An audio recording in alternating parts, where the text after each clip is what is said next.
a mess at the Oxford Union. A highly anticipated debate between India and Pakistan descended into a complete fiasco, with accusations flying from both sides. So what really happened? Let's break down this chaotic story. The debate was set for November 27th. Centered on a provocative motion, this House believes that India's response to Pakistan is a populist strategy sold as security policy. It was supposed to be a major intellectual showdown, but just hours before it was scheduled to begin, the whole thing collapsed. Indian speaker and lawyer Sai Deepak took to social media to give his side of the story.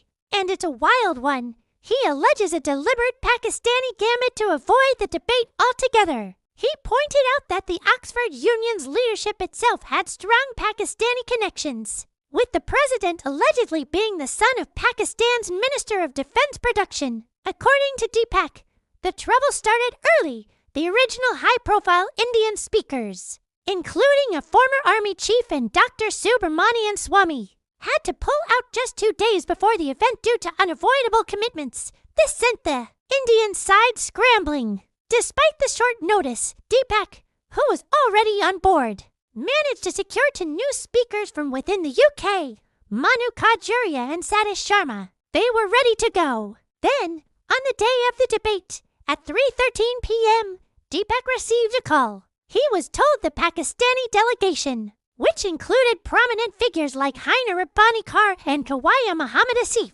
hadn't even landed in London yet. Hearing this, the Indian team, who were on their way, decided to turn back. Why travel all the way to Oxford for a debate that wasn't happening? But here's where the story takes a truly bizarre turn. Deepak later claimed he received confirmation that the Pakistani delegation had, in fact, landed and was already checked into a hotel in Oxford. This revelation led him to unleash a blistering attack. He accused the Pakistani side of deserting the battlefield even before the battle begins, suggesting they simply lacked the courage to face a live, unscripted debate. He didn't hold back his criticism of the Oxford Union either, saying its leadership allowed the prestigious institution to be dragged in muck and used as a mouthpiece for the Pakistan High Commission. Indian lawmaker Priyanka Chaturvedi also weighed in, tweeting, "Pakistan is crying again over an Oxford Union debate.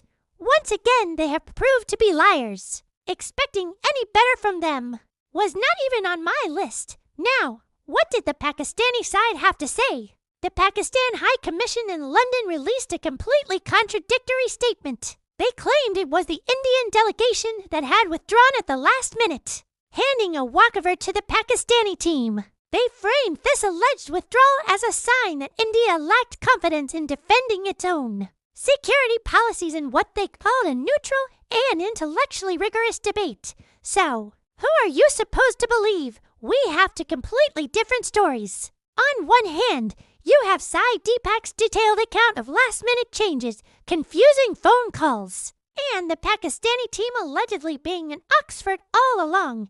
On the other hand, you have the official statement from the Pakistan High Commission claiming India bailed. One team says the other was a no-show.